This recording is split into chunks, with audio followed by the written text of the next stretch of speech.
Everyone, আসসালামু আলাইকুম। আপনারা সবাই কেমন আছেন? আশা করি সকলে অনেক অনেক ভালো আছেন।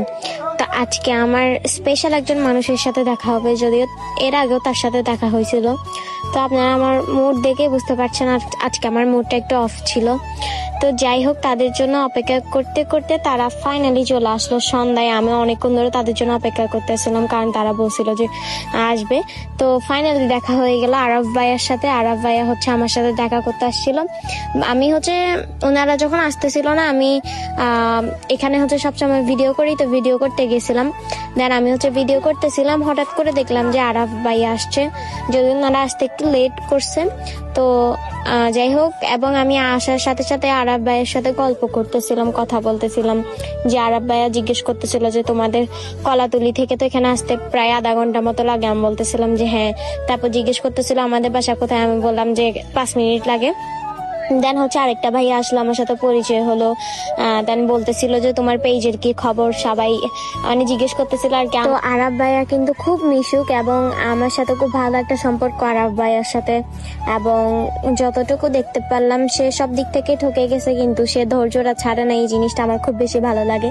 যেমন ওনার টিকটক আইডি ব্যান হয়ে গেছে, তারপর হচ্ছে ওনার প্রিয় মানুষটা ওনাকে ছেড়ে চলে গেছে। দেন ওনার ফ্যামিলির লোকজন ওনার পাশে নেই, তো ফ্যামিলি মানুষ থেকে ঠকছে, তাও উনি মানে পিছিয়ে ফিরে না তাকিয়ে সোজা হয়ে আবার দাঁড়িয়ে আছে। তো এই জিনিসটা আমার খুব বেশি ভালো লাগে। এবং অনেকে হচ্ছে তার মুখের শেপ নিয়ে হচ্ছে অনেক ধরনের কথা বলতেছেন, যেটা আমাকেও বলে যে আমার চেহারার রং কালো বলে সবাই আমাকে অনেক ধরনের কথা শোনায়, যেমন ভাইয়াকে অনেক ধরনের কথা শোনায়। তো আমি একটা কথা বলি যে আল্লাহ যেমন সুন্দর আমাদেরকে বানাতে ইচ্ছে করেছে, আল্লাহ তেমন করে আমাদেরকে বানাইছে। আমরা কিন্তু কেউ নিজ ইচ্ছায় জন্মগ্রহণ করি নাই। আল্লাহর ইচ্ছা মতোই আমরা পৃথিবীতে আসছি, আল্লাহর ইচ্ছা মতো আমরা পৃথিবী ছেড়ে চলে যাব। তো দয়া করে কেউ কারো ফেস টোন নিয়ে কিংবা চেহারা নিয়ে ট্রোল করবেন না। আপনারা সবকিছু নিয়ে ট্রোল করেন, সমস্যা নেই, কিন্তু কারো চেহারা নিয়ে, কারো গায়ের রং নিয়ে ট্রোল করবেন না। এই জিনিসটা আমার খুব বেশি খারাপ লাগে, এবং এটা আমার নিজের কাছে কষ্ট লাগে মানুষ যখন চেহারা নিয়ে কথা বলে। তো এখানে আমি সবার সাথে ছবি তুলতেছিলাম, কিন্তু আজকে অনেক দুষ্টামি করছি। আরাফ ভাইয়া কিন্তু মানে খুব সহজে মানুষকে আপন করে দিতে জানে। তো ভাইয়া বলতেছিল যে একটা ভয়েস দেবো, তুমি ভয়েসটা প্র্যাকটিস করো। ভাইয়া হচ্ছে আমাকে শেখাইতেছিল, কারণ আমি টিকটকে ভয়েস দিই না, এমনিতেই লিপসিং ভিডিও করি, তো আমি ভয়েস দিতে পারি না।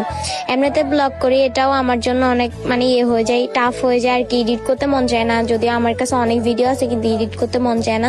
তো এখানে হচ্ছে ভাই আমাকে প্র্যাকটিস করাইতেছিল যে কিভাবে কি বলতে হবে এবং কিভাবে বলতে হবে। ওটা কেমন হয়েছে অবশ্যই কমেন্টে জানাবেন। কপালপুরা দেখতে চান? তাহলে আমার পাশে আরাফ ভাইয়াকে দেখেন, যে কিনা শখের আইডি, প্রিয় মানুষ, আপন মানুষ সবার কাছ থেকেই বঞ্চিত হয়ে আবারও ঘুরে দাঁড়িয়েছে।